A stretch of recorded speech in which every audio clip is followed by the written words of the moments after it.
Jawab Roy yang duduk bareng dengan Ustadz Junet. Terdengar suaminya mengobrol dengan pemuda itu dengan nada menghormati. Keadaannya sudah kebalik sekarang, ucap Ustazah. Saat menunduk menarik kopi itu terlihat jelas apa yang terjadi. Karena menghormati Roy, Pak Ustadz tak berani langsung menegurnya.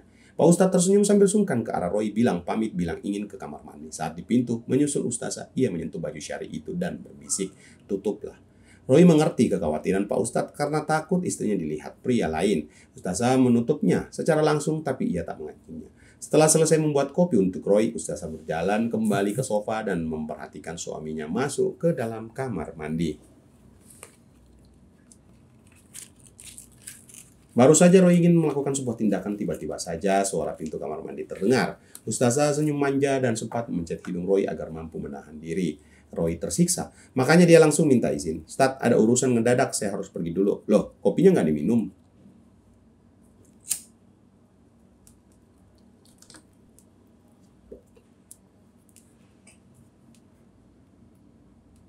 Dilanjut besok aja, Stat, ucap Roy pergi meninggalkan Ustadz Junid dengan menyembunyikan sesuatu yang baru saja bangun dari tidurnya.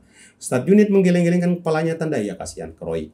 Dasar pemuda tanggung bujangan, pasti galau asmara gara-gara urusan tadi siang, ucap Ustadz Junet.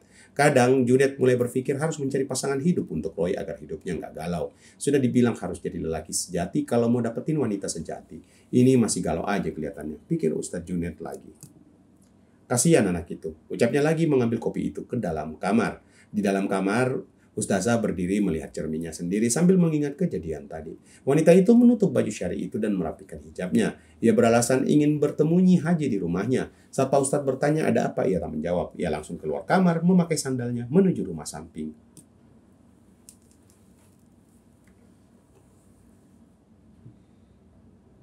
Saat di depan rumah Ustadz Fian, tak ada kegiatan di sana. Begitu juga di depan rumah Nyi Haji, hanya suara malam yang hening disertai angin dingin yang menusuk tulang.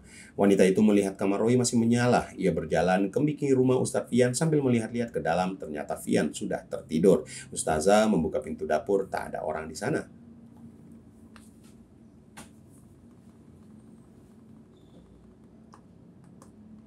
Roy yang di dalam mendengar ada orang yang membuka pintu dapur karena pintu dapur itu bersebelahan dengan pintu kamarnya. Ia kaget saat melihat Ustazah Ipah masuk membuka pintu ke dalam kamarnya sembari mengatakan, udah pada tidur ya?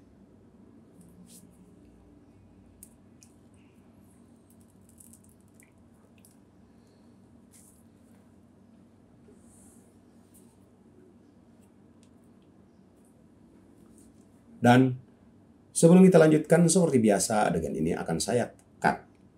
Bagi teman-teman yang ingin membaca cerita ini, bantu subscribe dulu ya teman-teman ya. Serta untuk adegan part di 87 ini, silakan share seperti di part kemarin. Oke, mari kita lanjutkan. Tapi sebelum kita lanjut, bantu subscribe, lalu like video ini, serta share ke sosial media teman-teman agar saya selalu semangat untuk mengupload cerita-cerita lain selanjutnya. Besoknya, saat di hari yang viral, Dharma sedang semedi di atas batu kali di belakang rumah sang kiai. Ia melihat banyak sekali kendaraan yang datang hari ini, karena mereka ingin menanyakan kabar sang kiai setelah videonya yang viral itu. Rata-rata yang datang adalah keluarga pesantren dari luar, para kiai dan ustadz yang mengenal Abah Basri.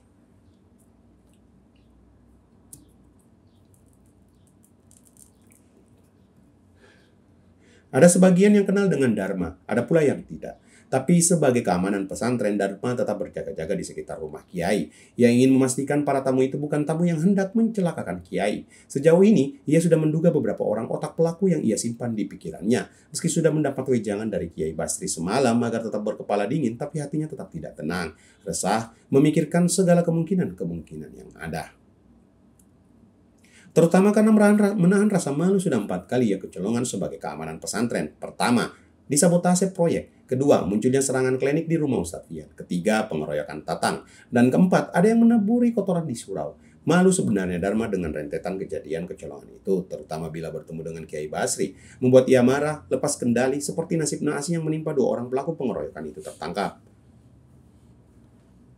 Wajar meski sudah tenang mendengar wejangan Abu Basri semalam, pikirannya masih resah. Tak sabar ia dengan kawan-kawan menghampiri Barong untuk mengetahui kejadian selanjutnya. Apa, siapa sebenarnya, meski ia sudah mengantongi beberapa nama. Dan bila beruntung, ia bisa menemukan nama guru berilmu hitam itu. Ia masih bersemedi di atas batu kali, menenangkan keresahannya.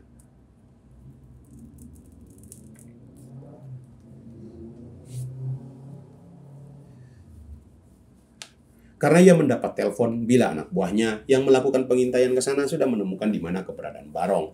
Dia sudah menyuruh Solihin memanggil Roy untuk memberitakan kabar ini.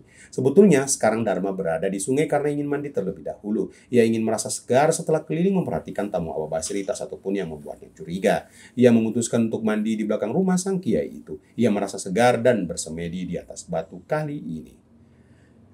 Dan ia tidak sendiri. Ketika ia mandi tadi, istrinya yang datang mencari-cari keberadaan suaminya menemukannya di sungai. Karena terlihat segar dan jernih air sungai itu, Teh Neneng ikut mandi sekarang. Hanya di kain sarung dari suaminya, ia tenggelamkan dirinya di samping batu kali yang dijaga suaminya yang sedang bersemedi. Sedangkan Solihin sudah berada di rumah Abah Haji. Ia memanggil Roy setelah melewati dengan sopan beberapa tamu di sana.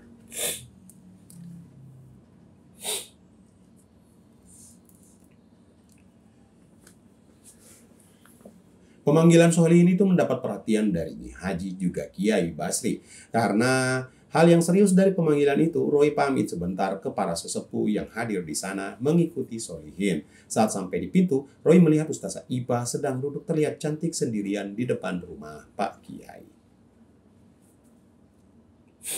Ia menghadap ke arah sehingga tak tahu Roy ada di belakangnya. Roy memperhatikan telapak kaki itu saat Ustazah tak memakai kaos kaki hari itu. Cantik sekali ia, membuat Roy ingat kejadian semalam.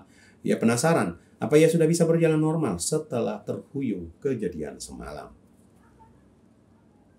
Sebelum kita akhiri video part ini, bantu subscribe channel ini karena subscribe itu gratis. Yang sudah melakukannya, saya ucapkan terima kasih, serta saya doakan semoga teman-teman sehat selalu dan diberi rezeki yang berlimpah. Amin. Salam, jangan lupa bahagia. 93.